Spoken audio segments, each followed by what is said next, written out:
गुरु प्यारी साध संगत जी, आप सभी को राधा स्वामी जी। साध संगत जी होना तो वही है जो मालिक ने लिखा है। उनकी मर्जी को आखिर कौन ही बदल पाया है। तो साध संगत जी, यह घटना भी कुछ ऐसी ही है। मालिक की मर्जी के आगे किसी की भी नहीं चलती है। ये तो आज आपको इस वीडियो से पता लग ही जाएगा। मालिक जो चाहे वो ही होना संभव है, लेकिन हम तो उनके भाड़े में रहते ही नहीं हैं। हमेशा हमें भी उनकी रज़ा में ही राज़ी रहना चाहिए। जो उन्होंने सोच रखा है, बेहतर ही सोच रखा होगा। तो साध संगत जी, यह घटना एक छोटे से बच्चे की है। वीडियो शुरू करने से पहले आप लोगों से मेरी विनती है कि संगत के अपने इस चैनल को आप लोगों ने सब्सक्राइब नहीं किया है तो ज़रूर कर लीजिए। तो साध संगत जी, यह घटना सिर्फ़ और सिर्फ 8 साल के बच्चे की है। तो एक पूरा परिवार था जो कि खुशहाल परिवार डेरे के पास वाले गांव में रहा करता था। साध संगत जी, यह घटना बड़े महाराज जी के समय की है।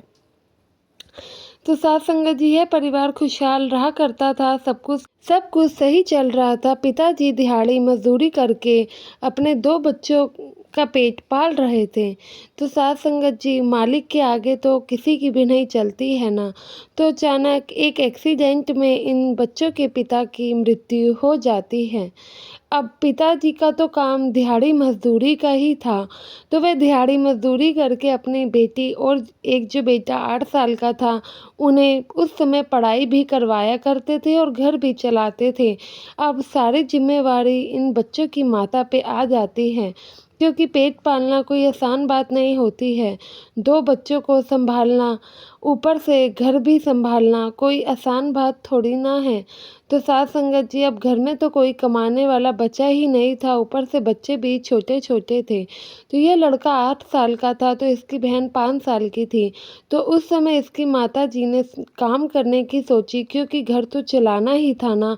तो माताजी घर में जा जाकर साफ सफाई बर्तनों का काम किया करती थी और उसी से जो पैसा आता उसी से घर चलाया करती थी।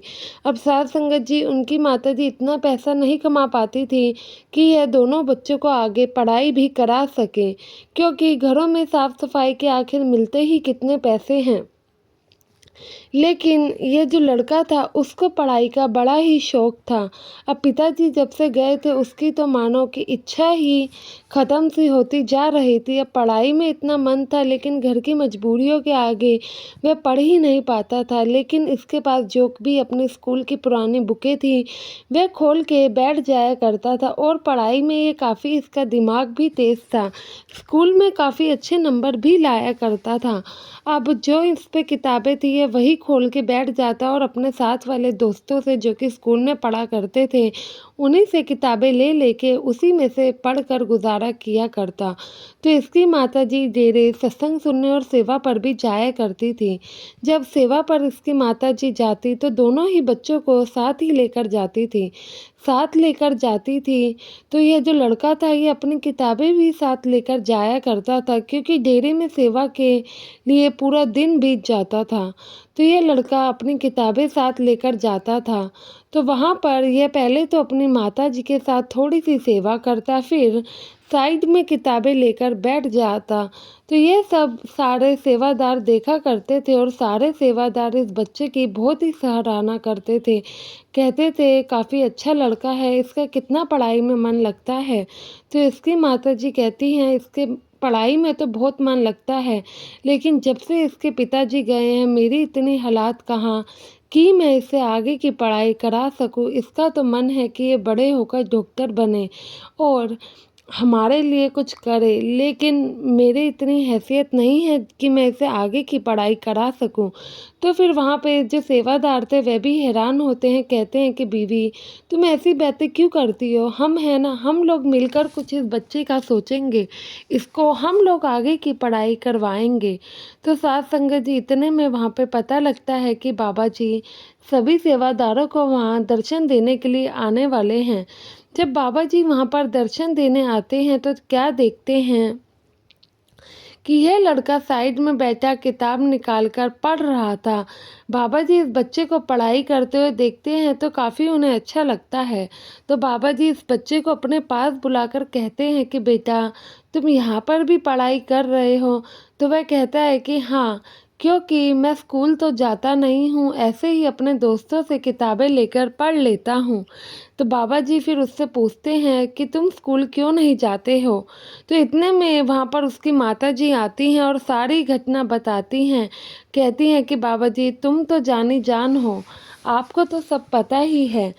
तो फिर बाबा जी वहाँ पर अपने पास में एक सेवादार को बुलाते हैं और कहते हैं कि भाई ये बच्चे को आज से हम डेरे में ही रखेंगे और डेरे के स्कूल में आप लोग इस बच्चे का दाखिला कराएं।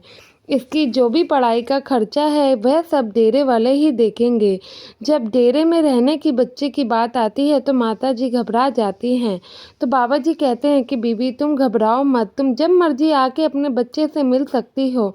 अब डेरे में पढ़ाई करने के लिए तो इसे यहीं रहना होगा, क्योंकि डेली आना जाना तो आसान इसके लिए भी नहीं होगा ना। बाबा जी कहते हैं कि तुम चिंता मत करो, मैं सेवादार से कहकर तुम्हारे लिए भी पास में ही वह तुम्हें अच्छी सी नौकरी लगवा देंगे, ताकि तुम अपने बेटे से दूर ना रहो और तुम तीनों एक साथ रह सको। तो साथ संगत जी वह ये सब सुन के रो पड़ती है और बाबा जी से कहती है कि मालिक, आपको हमारी कितनी चिंता है, फिर आपने इनके बच्चों को इनके पापा से क्यों दूर किया? फिर बाबा जी कहते हैं कि बेटा, होना तो वही होता है ना जो उसकी मंजूरी हो। अब आप लोग मुँह माया में फंसेंगे तो कैसे मालिक की तरफ ध्यान लगा पाएंगे? आपको पता है कि संसार में जो भी आया है वह यहाँ से जाएगा भी ज़रूर। तो आप ये चीज़ें क्यों भूल जाते हो, क्यों लगा बैठते हो कि जो भी यहाँ पे आया है वह यहाँ से नहीं जाएगा? यह मालिक का साक्षात नियम है कि आरंभ हुआ है तो अंत भी होगा ही, जिसने जीवन लिया है तो वह मरण भी होगा ही। लेकिन आप अगर ये सब चीज़ें दिमाग से निकाल देंगे तो वह चीज़ जब हमारे सामने आएगी तो हमें उस चीज़ के बारे में बुरा लगेगा ही ना। अगर हम अपना पहले से माइंड इस चीज़ के लिए प्रिपेयर करें तो फिर हम आगे हमें इतना दुख नहीं पहुँचेगा। तो साथ संगत जी बाबा जी यह चीज़ हमें भी समझाते हैं, यह चीज़ हमारे लिए भी लागू होती है। मुसीबत में मालिक हमेशा ही हमारे साथ है, हर समय हर वेले मालिक साथ है। लेकिन जब भी कुछ बुरा होता है कि ये कह देना कि मालिक ने ऐसा क्यों किया, यह तो बिल्कुल गलत बात है। मालिक जो भी रास्ता निकालता है वह सोच समझकर ही निकालता है, उसी में कोई भलाई छुपी होती है। अंधेरों में भी जो रोशनी ले आए वह मालिक ही है। तो हमें उनके न्याय पर भरोसा ज़रूर रखना चाहिए। आशा है कि आपको यह वीडियो पसंद आई होगी। वीडियो अच्छी लगी है तो लाइक करना और कमेंट में राधा स्वामी लिखना ना भूलें। संगत के अपने इस चैनल को भी सब्सक्राइब जरूर करें जी। गुरु प्यारी साथ संगत जी, आप सभी को राधा स्वामी जी।